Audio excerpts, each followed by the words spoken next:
saveur divine. Cette bonne nouvelle du royaume sera prêchée dans le monde entier pour servir de témoignage à toutes les nations. Alors viendra la fin. Ce pain céleste vous est présenté par Immaculée Niraneza. Shalom, shalom, mes bien-aimés qui écoutent l'émission Saveur Divine. Que la paix de Christ soit avec vous.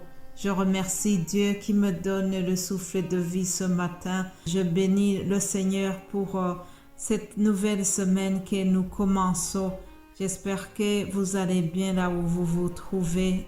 Alors vraiment, c'est une grâce, c'est un privilège que Dieu me donne de pouvoir encore une fois partager la parole de Dieu avec vous. Je vous dis franchement que chaque jour qui s'ouvre, chaque jour qui se présente pour moi, c'est un miracle. Je ne cesserai jamais de vous le dire. Si j'ai le souffle de vie aujourd'hui, c'est qu'il y a eu la victoire. Jésus-Christ a remporté la victoire pour que je sois là aujourd'hui, pour que je puisse ouvrir ma bouche aujourd'hui, parce que sinon, l'ennemi, le diable, ne veut pas que je parle. Il me combat, mais il y a Jésus-Christ qui a remporté la victoire précédemment pour moi et je le bénis pour cela. Merci Seigneur pour vous tous qui écoutez cette émission. Vraiment ensemble, j'espère que nous allons être édifiés cette semaine. Nous allons pouvoir profiter de ce que le Saint-Esprit m'a mis à cœur. Bienvenue donc dans cette émission qui est donnée du lundi au vendredi en français, mais aussi dans d'autres langues. Alors nous bénissons le Seigneur pour cela, que toute la gloire lui revienne. Merci à toi qui écoutes l'émission, qui est édifié, qui partage cette émission aux autres. Merci à toi qui écoutes la parole et qui la met en pratique. La Bible nous parle d'un homme qui est heureux. Si je vous pose la question, voulez-vous être heureux ou heureuse? Je suis sûre que tout le monde va répondre oui, bien sûr. Oui, bien sûr, nous voulons être heureux. Alors la Bible nous donne un secret pour être heureux. Premier psaume, nous lisons dans les 3 premiers versets. Heureux l'homme qui ne marche pas selon le conseil des méchants, qui ne s'arrête pas sur la voie des pécheurs et qui ne s'assied pas en compagnie des moqueurs, mais qui trouve son plaisir dans la loi de l'Éternel et qui la médite jour et nuit. Cet homme, il est comme un arbre planté près d'un courant d'eau et qui donne son fruit en sa saison et dont le feuillage ne se flétrit point. Tout ce qu'il fait lui réussit. Alléluia. Tout ce qu'il fait lui réussit. Alors, voulez-vous avoir la réussite dans tout ce que vous entreprenez? Moi, je vais réussir en tout cas. Alors, la Bible vient de nous donner un secret de la réussite. C'est que nous devons trouver notre plaisir dans la loi de l'Éternel et la méditer jour et nuit. Alléluia. Je te souhaite de méditer la parole de Dieu chaque jour. Comme nous mangeons chaque jour, nous devons aussi méditer la parole chaque jour, mes bien-aimés de Dieu. Mais il ne suffit pas seulement d'écouter la parole. Jésus nous dit qu'il faut aussi la mettre en pratique. C'est surtout cela que Dieu ou Jésus nous demande de faire. Lorsque nous lisons dans Matthieu 7, verset 24, nous trouvons la parabole de 2 maisons que Jésus a données. Il dit, c'est pourquoi quiconque entend ces paroles que je dis et les met en pratique sera semblable à un homme prudent qui a bâti sa maison sur le roc. La pluie est tombée, les torrents sont venus, les vents ont soufflé et se sont jetés contre cette maison. Elle n'est point tombée parce qu'elle était fondée sur le roc. Alléluia. Mais quiconque entend ces paroles que je dis et ne les met pas en pratique sera semblable à un homme insensé qui a bâti sa maison sur le sable. La pluie est tombée, les torrents sont venus, les vents ont soufflé et ont battu cette maison. Elle est tombée et sa ruine a été grande.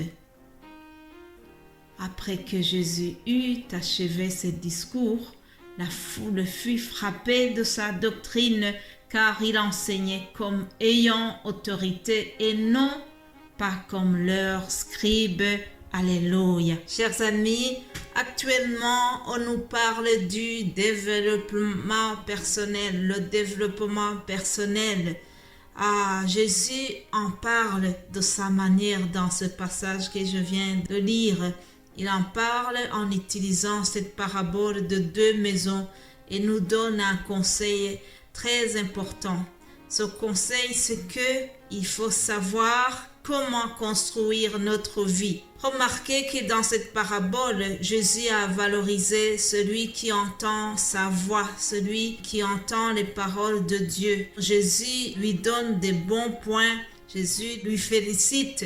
Cependant, ce n'est pas suffisant. Après l'écoute, il est très important aussi de mettre en pratique. Oui, chers amis, après l'écoute de la parole, ce qui doit suivre, c'est la mise en pratique. Donc, Jésus a comparé la construction de notre vie à celle d'une maison. Alors, comme je viens de vous dire, le problème n'est pas dans l'écoute, mais dans la suite donnée à ce que nous écoutons, les messages que nous écoutons partout. Nous sommes dans un siècle, nous sommes dans une période où l'évangile est donné partout. S'il y a vraiment quelque chose qui a plusieurs ressources, c'est l'évangile. La parole de Dieu est donnée de tout part, de tous côtés. Vous pouvez l'écouter sur YouTube, vous pouvez l'écouter sur Facebook, il y a sur les réseaux sociaux, dans le lieu en direct. Vraiment, la parole est enseignée partout. Mais posons-nous la question, qu'est-ce que nous en faisons? Ce que nous apprenons de tous les côtés de différents serviteurs de Dieu, qu'est-ce qui suit l'écoute? Alors Jésus nous demande d'être non seulement des auditeurs, mais être des acteurs. Passer du niveau des auditeurs et être des acteurs de sa parole en la mettant en pratique. Si nous faisons cela, c'est que nous aurons construit notre vie sur le roc. Les épreuves vont arriver, mais notre vie ne sera pas effondrée puisqu'elle sera construite sur le roc que Jésus-Christ. Le roc, c'est les enseignements que nous avons de Jésus. Je vous souhaite, chers amis, que votre vie soit construite sur la fondation solide, une fondation qui est fiable, c'est-à-dire les paroles de notre Seigneur. Alléluia. Ceci était donc une introduction pour ouvrir notre semaine, mais je ne terminerai pas sans vous donner bien sûr le thème que nous allons suivre dans les jours qui sont devant nous. Nous allons parler de la réelle transformation que nous avons lorsque nous avons suivi Jésus-Christ.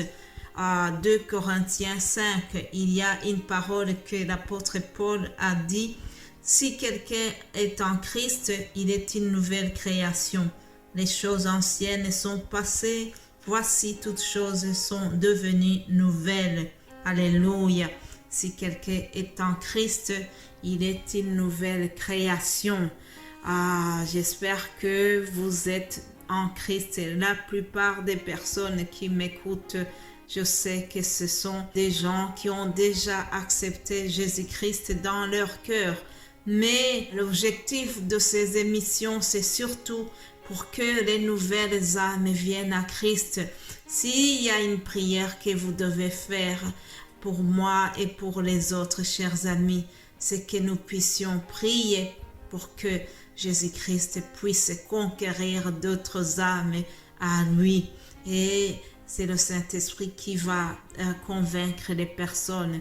Nous nous donnons la parole, nous prêchons, mais seul le Saint-Esprit peut convaincre les gens.